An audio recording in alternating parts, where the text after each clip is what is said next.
அஸ்ஸலாமு அலைக்கும் வரஹ்மத்துல்லாஹி வபரகாத்துஹு. அன்பார்ந்த இஸ்லாமிய சகோதர சகோதரிகளே, தாய்மார்களே, நபிமொழியும் நட்போதனையும் என்ற ஒரு தொடர் நிகழ்ச்சியினூடாக உங்களை சந்திப்பதையிட்டு பெருமகிழ்ச்சி அடைகிறேன். நபிகள் நாயகம் ஸல்லல்லாஹு அலைஹி வஸல்லம் அவர்களுடைய ஹதீஸ்களில் இருந்து நாம் பெற வேண்டிய படிப்பினைகளை மிக சுருக்கமாக உங்களுக்கு அறிவிப்பதே இந்த நிகழ்ச்சியினுடைய அடிப்படையான நோக்கமாகும். அந்த வகையிலே எம்மை புனித ஈதுல் அல்ஹா ஹஜ்ஜு பெருநாள் தினம் எதிர்கொண்டிருக்கிறது. அந்த பெருநாள் தினங்களில் நபிகள் நாயகம் ஸல்லல்லாஹு அலைஹி வஸல்லம் அவர்கள் எவ்வாறு நடந்து கொள்வார்கள் என்பது குறித்த பல ஹதீஸ்கள் இருந்தாலும் அதில் குறிப்பாக 2 நபிமொழிகளை உங்களுக்கு எடுத்துக்காட்டி அந்த 2 நபிமொழிகள் ஊடாக நாம் வாழ்க்கையில் பெற வேண்டிய படிப்பினைகளை உங்களோடு பகிர்ந்து கொள்வது தான் இந்த காணொளியின் அடிப்படை நோக்கமாகும். அந்த வகையிலே சஹீஹ் புகாரியிலே 949 மற்றும் 952 இலக்க நபிமொழிகளை இன்றைய பார்வைக்கு நாம் எடுத்திருக்கிறோம். முதலாவதாக அந்த ஹதீஸ்களினுடைய அர்த்தத்தை உங்களுக்கு நான் எடுத்துச் சொல்கிறேன். ஒரு நாள் பெருநாள் தினத்தன்று நபிகள் நாயகம் ஸல்லல்லாஹு அலைஹி வஸல்லம் அவர்கள் ஆயிஷா ரலியல்லாஹு அன்ஹா அவர்களுடைய இல்லத்திற்கு வருகை தருகிறார்கள். அந்த சமயம் 2 சிறுமிகள் இசைக்கருவிகளை இசைத்து ஜாஹிலியா கால யுத்த பாடல்களை பாடிக்கொண்டு இருக்கிறார்கள். அல்லாஹ்வின் தூதர் அவர்கள் தன்னுடைய விருப்பிலே வந்து அமர்ந்து தன்னுடைய பார்வைகளை வேறு பக்கம் திருப்பியவர்களாக அப்படியே சாய்ந்து கொள்கிறார்கள். அந்த நேரத்திலே அபூபக்கர் ரலியல்லாஹு அன்ஹு அவர்கள் அல்லாஹ்வின் தூதருடைய இல்லத்திற்கு வருகை தருகிறார்கள். அவர்கள் இந்த சிறுமிகள் இசைக்கருவிகளை இசைத்து பாடல்களை பாடுவதை அவதானித்து கோபம் கொண்டவர்களாக இவ்வாறு கண்டிக்கிறார்கள்: அல்லாஹ்வின் தூதருக்கு முன்னால் ஷைத்தானுடைய இசைக்கருவிகளா? இன்னொரு அறிவிப்பிலே அல்லாஹ்வின் தூதரின் வீட்டில் ஷைத்தானின் கருவிகளா என்று கண்டிப்பதை பார்க்கிறோம். அல்லாஹ்வின் தூதர் அவர்கள் அபூபக்கர் ரலியல்லாஹு அன்ஹு அவர்களை பார்த்து சொல்கிறார்கள்: அபூபக்கர் அவர்களே, ஒவ்வொரு சமுதாயத்திற்கும் ஒரு பண்டிகை உண்டு. இது என்னுடைய சமுதாயத்தினுடைய பண்டிகை பெருநாளாகும். அந்த 2 சிறுமிகளையும் கண்டிக்காது விட்டுவிடுங்கள் என்று அபூபக்கர் அவர்களுக்கு அல்லாஹ்வின் தூதர் ஸல்லல்லாஹு அலைஹி வஸல்லம் அவர்கள் எடுத்து சொல்கிறார்கள். இது ஒரு ஹதீஸ். இதனுடைய அடுத்த தொடராக இன்னொரு நபிமொழி பதிவு செய்யப்பட்டிருக்கிறது. ஒரு நாள் அது பெருநாள் தினமாக இருந்தது. அல்லாஹ்வின் தூதர் ஸல்லல்லாஹு அலைஹி வஸல்லம் அவர்களுடைய மஸ்ஜிது நபவி பள்ளிவாயலின் முற்றவெளியிலே சஹாபாக்கள் ஈட்டியாலும் தோள்களால் செய்யப்பட்ட கேடயங்களை வைத்தும் யுத்த விளையாட்டுகளில் ஈடுபட்டு கொண்டிருந்தார்கள். அந்த நேரம் அல்லாஹ்வின் தூதர் அவர்கள் என்னை கண்டு, நீ பார்க்க விரும்புகிறாயா என்று அழைத்தார்கள். இது ஆயிஷா ரலியல்லாஹு அன்ஹா அவர்கள் அறிவிக்கிறார்கள். நான் ஆம் அல்லாஹ்வின் தூதரே என்றவுடன் அல்லாஹ்வின் தூதர் அவர்கள் என்னை வருமாறு அழைத்தார்கள். தன்னுடைய முதுகுக்கு பின்னால் தன்னுடைய கன்னத்திலே என்னுடைய கன்னம் ஒட்டும் விதமாக பின்னால் நிறுத்தி முன்னால் இருக்கின்ற தோழர்களை பார்த்து சொன்னார்கள், இப்பொழுது உங்களுடைய விளையாட்டுக்களை நீங்கள் ஆரம்பியுங்கள் என்று.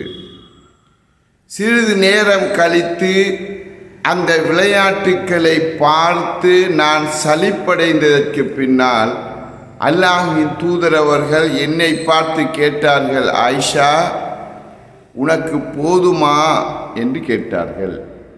நான் ஆம் அல்லாஹ்வின் தூதரே என்று பதில் சொல்லியவுடன், அப்படியானால் நீ செல்லலாம் என்று எனக்கு ஏவினார்கள். இது புகாரியிலே இடம்பெற்றிருக்கக்கூடிய சஹீஹான 2 நபிமொழிகள்.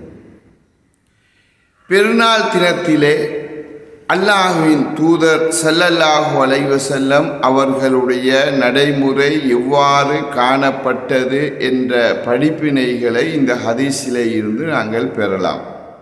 அதனோடு இணைத்து இந்த 2 நபிமொழிகள் ஊடாக நாம் நம்முடைய வாழ்க்கையில் ஏராளமான நற்போதனைகளை பெற்றுக்கொள்ளலாம். அந்த போதனைகள் என்ன என்பதை ஒன்றன் பின் ஒன்றாக சுருக்கமாக நாங்கள் பார்ப்பதற்கு முயற்சி செய்வோம். முதலாவதாக அல்லாஹ்வின் தூதர் அவர்கள் இந்த ஹதீஸிலே ஒரு கணவன் தன்னுடைய மனைவியின் ஆசைகளை உணர்வுகளை எவ்வாறு புரிந்து கொள்ள வேண்டும் என்ற ஒரு படிப்பினையை எங்களுக்கு இந்த ஹதீஸ் எடுத்து காட்டுகிறது.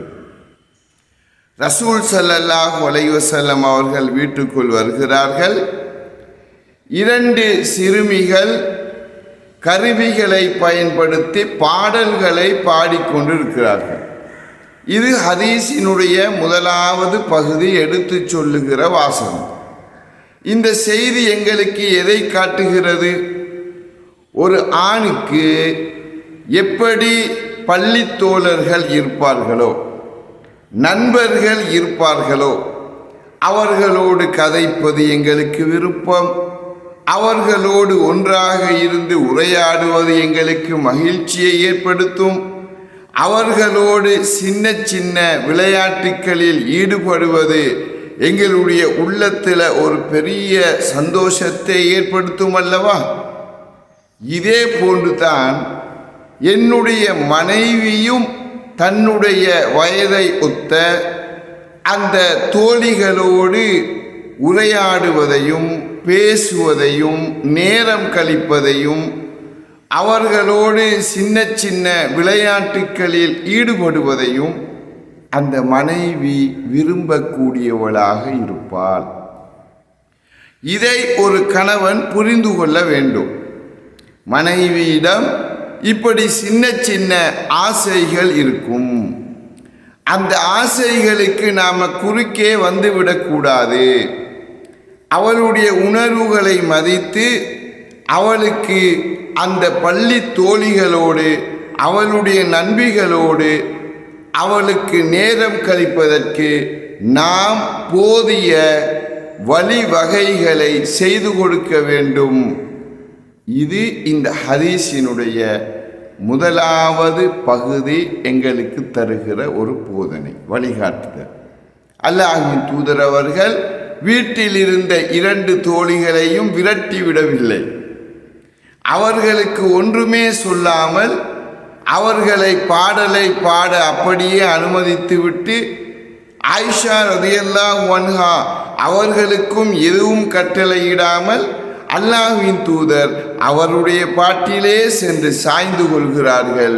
எனவே ஒரு மனைவியினுடைய ஆசைகளுக்கு உணர்வுகளுக்கு ஒரு கணவன் எப்படி மதிப்பளிக்க வேண்டும் என்ற ஒரு வழிகாட்டுதலை இந்த ஹதீஸின் முதலாவது பகுதியாக நாங்கள் பார்க்கலாம்.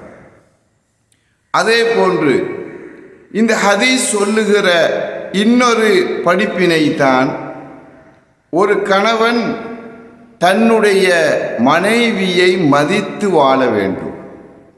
மனைவியை மதிப்பது என்பதற்குள் என்னுடைய மனைவி யாரையெல்லாம் நேசிப்பாளோ, யாரின் மீதெல்லாம் அன்பு வைப்பாளோ, அவள் விரும்பக்கூடிய அன்பு வைக்கக்கூடிய அந்த மனிதர்களையும் நாம் விரும்புவதும் அவர்கள் மீது மதிப்பு வைப்பதும் மனைவியை மதித்தல் என்பதற்குள் உள்ளடங்கும்.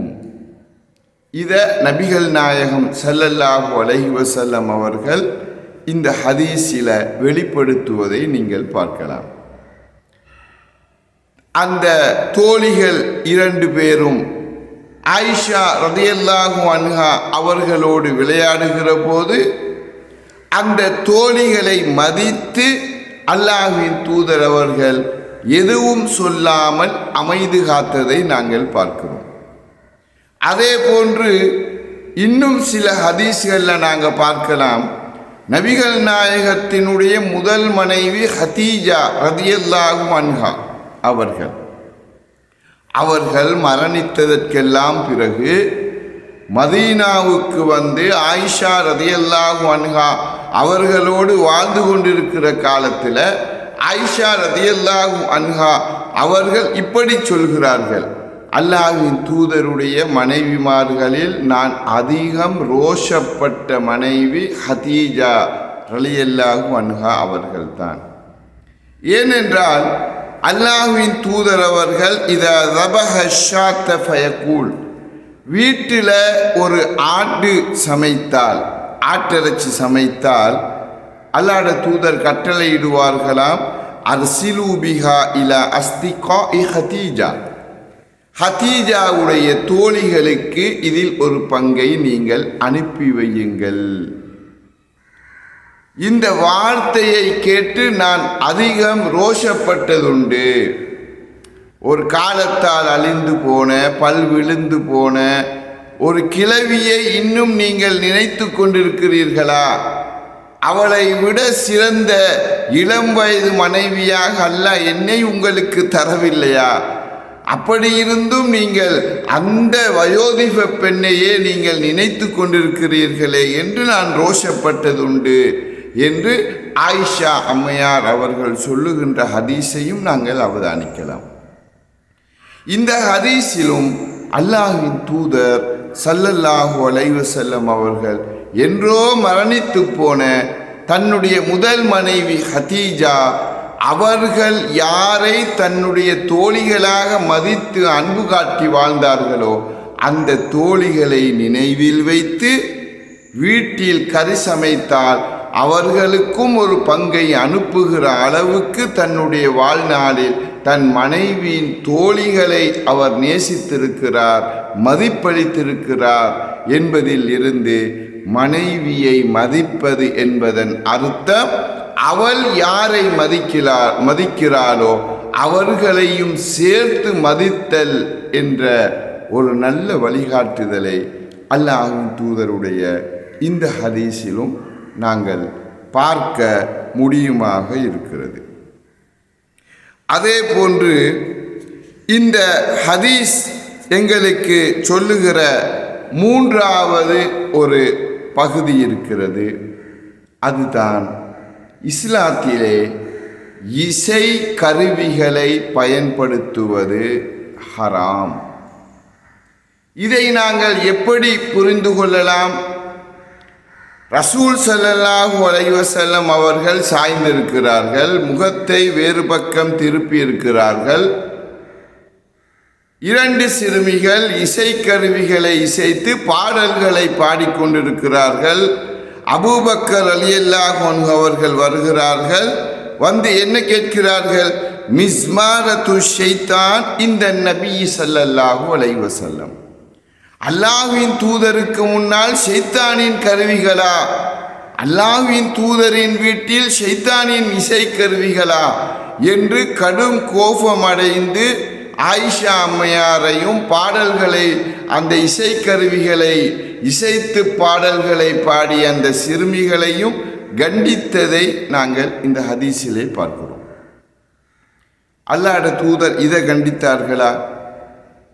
அபூபக்கர் ரலியல்லாஹு அன்ஹு அவர்கள் ஷைத்தானின் கருவிகள் என்று சொன்ன அந்த வார்த்தையை அபூபக்கரை அவ்வாறல்ல, அது ஷைத்தானினுடைய கருவிகள் அல்ல, அது ஹலால் தான் என்று அல்லாஹ்வின் தூதர் அனுமதி அளித்தார்களா என்றால் இல்லை. ஒன்று, அல்லாஹ்வின் தூதர் அனுமதி அளிக்கவில்லை. இரண்டாவது, அபூபக்கரை கண்டிக்கவும் இல்லை. மூன்றாவது, அபூபக்கர் ரலியல்லாஹு அன்ஹு அவர்கள் எதை புரிந்து வைத்திருந்தார்கள்? இசைக்கருவிகளை பயன்படுத்துவது அது மார்க்கத்தில் கூடாது, அது ஷைத்தானினுடைய கருவி, அது ஷைத்தானோடு சம்பந்தப்பட்டது, எனவே அதை பயன்படுத்துவது மார்க்க ரீதியாக குற்றம். இந்த செய்தியை அபூபக்கர் அவர்கள் புரிந்து வைத்திருந்த காரணத்தினால்தான் அல்லாஹ்வின் தூதருக்கு முன்னால் அதை சிறுமிகள் இசைத்த போது அவர்கள் அதை கண்டிக்கிறார்கள். அல்லாஹ்வின் தூதரும் அந்த கண்டனத்தை தவறு என்று சொல்லவில்லை.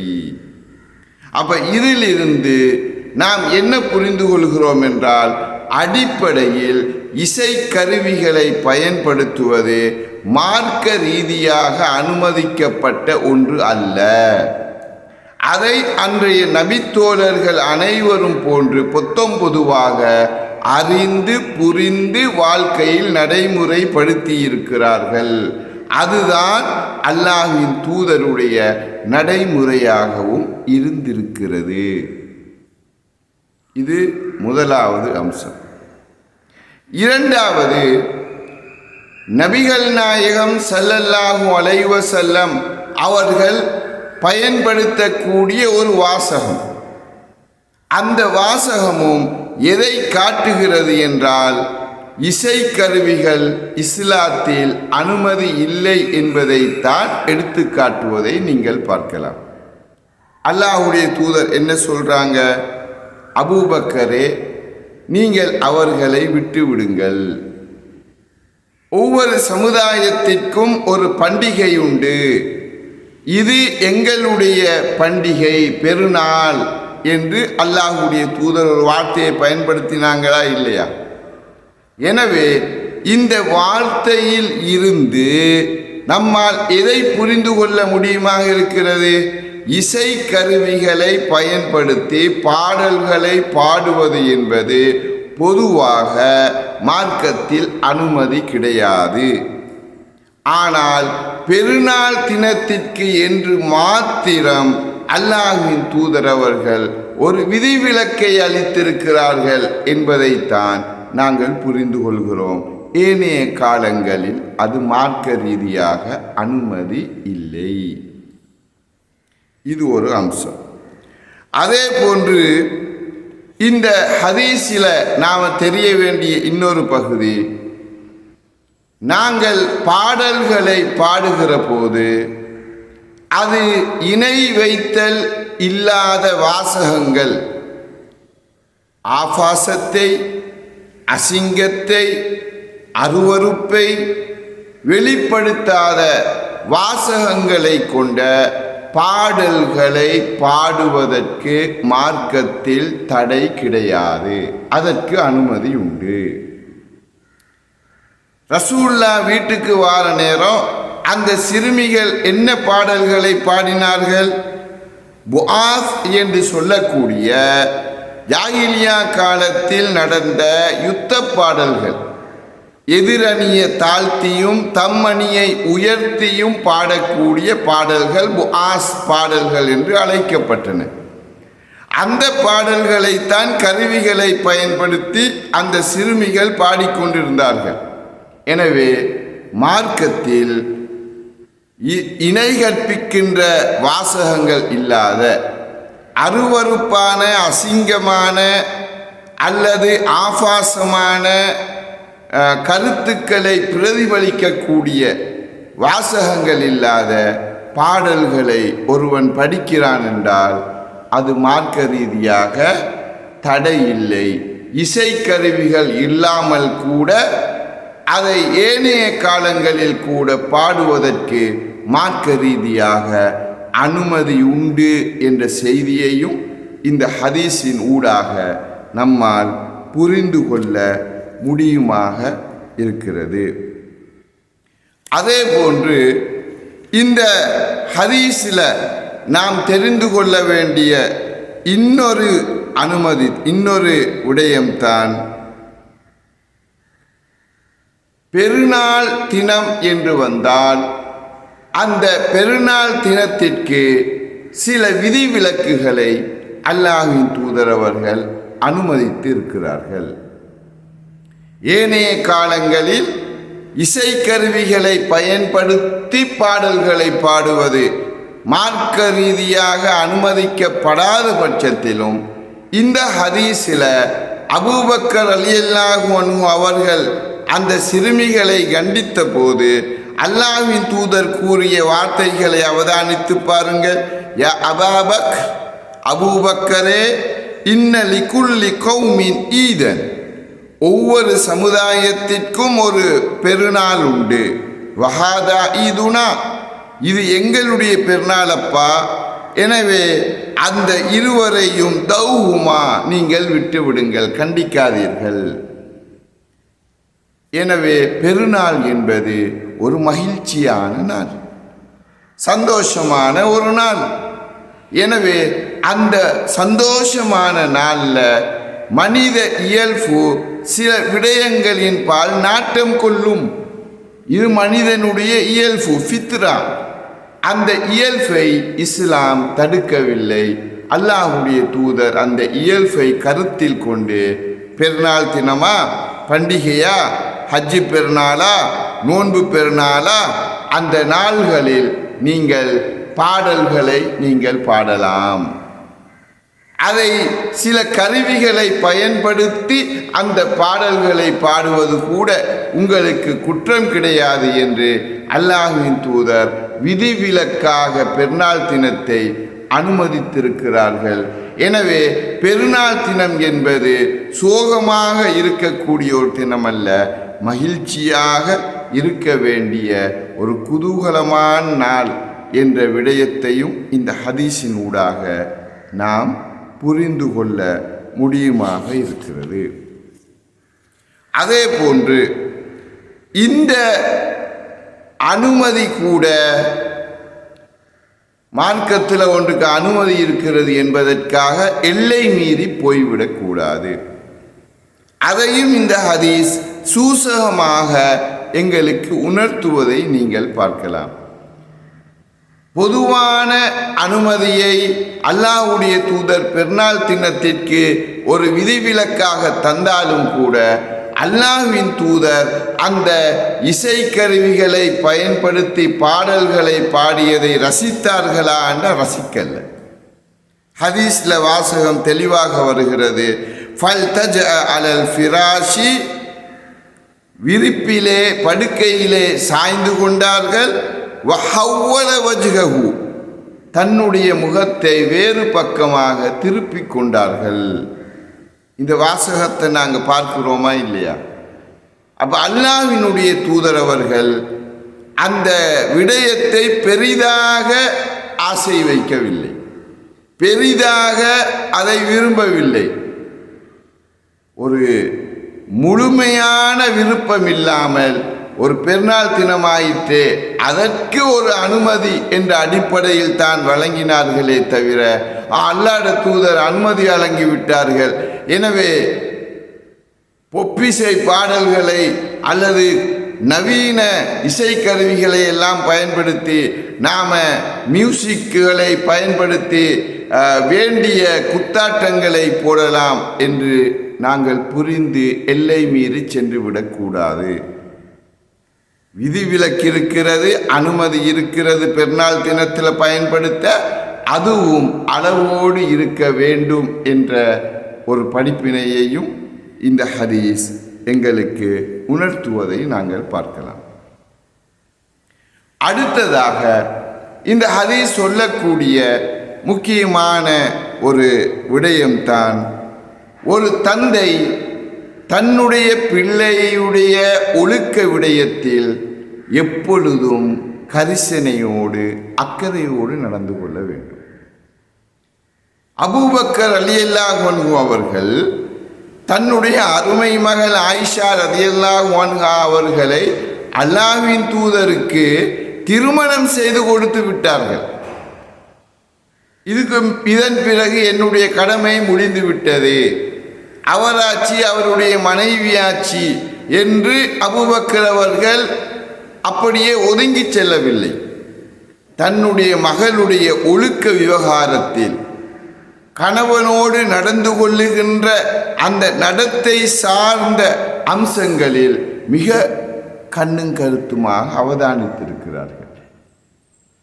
அவள் எப்படி நடக்கிறா, தன்னுடைய கணவனோட வீட்டு சூழலை எப்படி இஸ்லாமியமயப்படுத்துகிறாள், அல்லாஹ் ரசூல் விரும்புகிற அமைப்பில் அந்த வீட்டு சூழலை மார்க்கத்தோடு எப்படி அவள் பக்குவமாக கையாளுகிறாள் என்பதையெல்லாம் ஒரு பெற்றோர் தன்னுடைய பிள்ளையினுடைய விவகாரத்தில் தொடர்ந்தும் அவதானித்து கொண்டே இருக்க வேண்டும் என்ற ஒரு அழகான பிள்ளை வளர்ப்பை, பெற்றோரினுடைய பொறுப்புணர்வை இந்த ஹதீஸ் வெளிப்படுத்தி காட்டுகிறது. அபூபக்கர் ரலியல்லாஹு அன்ஹு அவர்களுடைய அந்த கண்டிப்பின் ஊடாக ஃபந்தஹரனி, அபூபக்கர் அவர்கள் கண்டித்தார்கள். இது ஒரு படிப்பினை. அடுத்ததாக, ஒரு பிள்ளை தன்னுடைய பெற்றோர்களை எப்படி மதித்து நடக்க வேண்டும் என்ற ஒரு அழகான படிப்பினையையும் இந்த ஹதீஸ் எங்களுக்கு உணர்த்தி காட்டுது. அபூபக்கர் ரலியல்லாஹு அன்ஹு அவர்கள் அதை கண்டிக்கிறார்கள். அல்லாஹ்வின் தூதர் அவர்கள் அபூபக்கரை விட்டுவிடுங்கப்பா, கண்டிக்காதீங்கப்பா, இது பெருநாள் தினம், கொஞ்சம் சந்தோஷமாக இருக்கட்டும் என்று சலுகை அளிக்கிறார்கள், விதிவிலக்கு அளிக்கிறார்கள். இப்போ ஆயிஷா ரலியல்லாஹு அன்ஹா என்ன செய்திருக்க வேண்டும்? அப்பாடா, விதிவிலக்கு வந்துவிட்டது என்று அவர்கள் கண்ணா பின்னா என்று அதை பயன்படுத்தினார்களாண்டா? இல்லை. ஹதீஸில் வரக்கூடிய வாசகத்தை பாருங்க. ஃபலம்மா கஃபல, அபூபக்கர் ரலியல்லாஹு அன்ஹு அவர்களுடைய தன்னுடைய தந்தையினுடைய கவனம் வேறு திசைக்கு திரும்பியவுடன், கமஸ்துஹுமா, நான் பாடல்களை இசைத்து கொண்டிருந்த அந்த 2 தோழிகள் சிறுமிகளையும் நான் அப்படியே ஒரு செய்கினை காட்டினேன். ஃபஹரஜதா, நீங்கள் போங்க என்று செய்கினை காட்டின. என்னுடைய செய்கினையை உணர்ந்து அந்த இருவரும் வீட்டை விட்டு வெளியே சென்று விட்டார்கள். அப்போ ஆயிஷா ரலியல்லாஹு அன்ஹா தன்னுடைய தந்தைக்கு இது பிடிக்கவில்லை. அல்லாஹ்வுடைய தூதர் அனுமதி வழங்கிவிட்டார்கள், என்னுடைய கணவர் அனுமதி வழங்கிவிட்டார் என்றாலும் என்னுடைய தந்தை இதை விரும்பவில்லை. அவருக்கு விருப்பமில்லாத ஒரு காரியத்தை நான் ஏன் செய்வானே என்று கருதி அந்த 2 தோழிகளையும் ஆயிஷா அம்மையார் அவர்கள் வீட்டிலிருந்து வெளியே போயிருங்க என்று செய்கினை காட்டி அனுப்புகிறார்கள். அவர்களும் நைஸாக நழுவி போய்விடுகிறார்கள். எனவே ஒரு தந்தையை, ஒரு தாயை, தன்னுடைய பெற்றோரை எப்படி ஒரு பிள்ளை மதித்து தன்னுடைய நடத்தைகளை அமைத்து கொள்ள வேண்டும் என்ற ஒரு அழகான படிப்பினையையும் இந்த ஹதீஸ் எங்களுக்கு உணர்த்துவதை நாங்கள் பார்க்கலாம். அடுத்ததாக 950வது இலக்க ஹதீஸாக ஒரு ஹதீஸ் பதிவு செய்யப்பட்டிருக்கிறது. பெருநாள் தினத்தில் அல்லாஹ்வுடைய தூதர் அவர்கள் வேறு என்னவெல்லாம் செய்வார்கள் என்பதை பற்றி விளங்கப்படுத்தக்கூடிய ஒரு ஹதீஸ். இதே ஹதீஸ் 949வது இலக்கத்தில் ஒரே செய்தியாக வருகிறது, இதில் தனி செய்தியாக வருகிறது. அதில் என்ன வருகிறது? ரசூல் ஸல்லல்லாஹு அலைஹி வஸல்லம் அவர்களுடைய மஸ்ஜிது நபவியின் முற்றவெளியில் வகான யௌம ஈதின் யல்அபு சூதானு பித்தரக்கி வல் ஹிராபி. அல்லாஹ்வின் தூதருடைய மஸ்ஜிதுன் நபவியின் அந்த பரந்த முற்றவெளியில் அது ஒரு பெருநாள் தினமாக இருந்தது.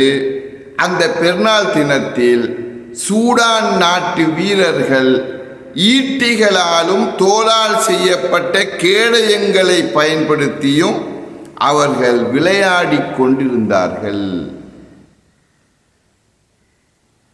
பெருநாள் தினத்தை சோகமாக கழித்து விடாமல், உறக்கத்திலேயே கழித்து விடாமல் விளையாட்டுகளில் ஈடுபடலாம் என்ற ஒரு அனுமதியை அல்லாஹ்வுடைய தூதர் இந்த நபிமொழியின் ஊடாக எங்களுக்கு கற்றுத்தருகிறார்கள். ரசூலுல்லாஹ்வுடைய அந்த வாழ்க்கை அமைப்பு எப்படி இருந்ததென்றால், ஹஜ்ஜி பெருநாளோ நோன்பு பெருநாளோ வந்துவிட்டால் அன்றைய பெருநாள் தினத்தில் இது போன்ற வீர விளையாட்டுக்களை தன்னுடைய தோழர்களை ஈடுபடுத்தி அன்றைய தினத்தை குதூகலமான ஒரு திருநாளாக அல்லாஹ்வின் தூதர் ஆக்கி ரசித்திருக்கிறார்கள். மக்களையும் ரசிக்க வைத்திருக்கிறார்கள் என்ற செய்தியை அல்லவா நாங்கள் பார்க்கிறோம். அப்ப இன்றுள்ள ஒவ்வொரு மஸ்ஜிதுகளுக்கும் ஒரு கடமை இருக்கிறது.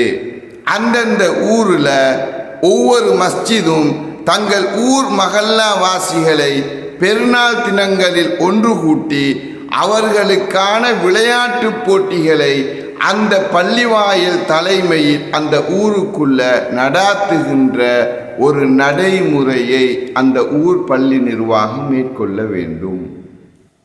இது இந்த செய்தி எங்களுக்கு கற்றுத்தருகிற ஒரு அழகான படிப்பினை.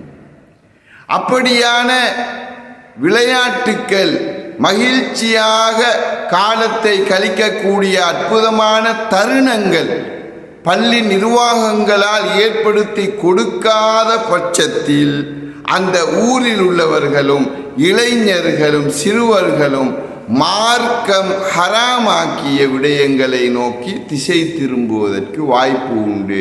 அதுதான் இன்று அரங்கேறி கொண்டிருக்கிறது. இன்னைக்கு நிறைய பேர் பெருநாள் தினத்தில்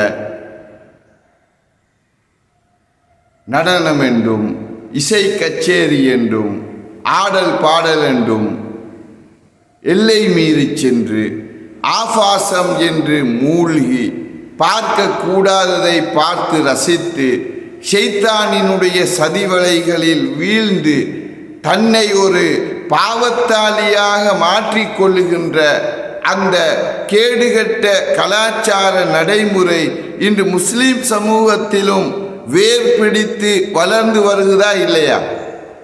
இதுக்கு யார் காரணம்? ஒவ்வொரு மஸ்ஜித் நிர்வாகங்களும் இதுக்கு பதில் சொல்ல வேண்டும். ஏன்? மார்க்க ரீதியாக அனுமதிக்கப்பட்ட அந்த நிகழ்ச்சிகளை மஸ்ஜித் நிர்வாகங்கள் ஏற்பாடு செய்ய தவறின அதனுடைய ரிசல்ட் இன்று வேறு விதமாக இந்த சமூகத்தை பாதிக்கிறது. அப்போ இது இந்த ஹதீஸ் சொல்லுகிற மிக முக்கியமான ஒரு படிப்பினை. இப்படியான நிகழ்ச்சிகளை விளையாட்டுக்களை பெருநாள் தினங்களில் நாம் ஏற்படுத்தி கொடுக்க வேண்டும் ஊர் மக்களுக்கு. இரண்டாவது, இந்த ஹதீஸ் சொல்லுகின்ற ஒரு முக்கியமான ஒரு விடயம்தான், ஒரு கணவன் தன்னுடைய மனைவியின் சின்ன சின்ன ஆசைகளுக்கு இடமளிக்க வேண்டும். அந்த ஒரு சுன்னாவை இந்த ஹதீஸும் எடுத்துச் சொல்வதை நாங்கள் பார்க்கிறோம். அந்த வீரர்கள் அந்த விளையாட்டுக்களை விளையாடி கொண்டிருக்கிறார்கள். அல்லாஹ்வின் தூதர் அதை பார்த்து கொண்டிருக்கிறார்கள். ஆயிஷா அம்மையார் வீட்டிலிருந்து அதை எட்டி பார்க்கிறார்கள்.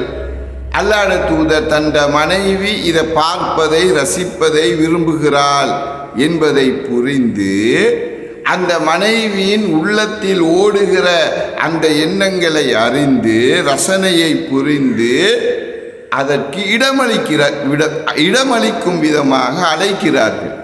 ஆயிஷா எப்படி கேட்குறாங்க? தஸ்தஹீன தந்துரீன, நீ இந்த விளையாட்டுக்களை பார்ப்பதற்கு விரும்புகிறாயா, ஆசைப்படுகிறாயா கேட்கிறாங்க ரசூலுல்லாஹ். ஆயிஷா அம்மையார் அறிவிக்கிற செய்தி இது.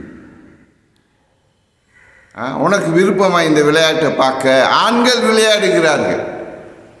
ஆனால் அல்லாஹ்வுடைய தூதர் தன் மனைவிட்ட கேட்குறாங்க, நீ இதை கண்டுகளிக்க விரும்புகிறாயா?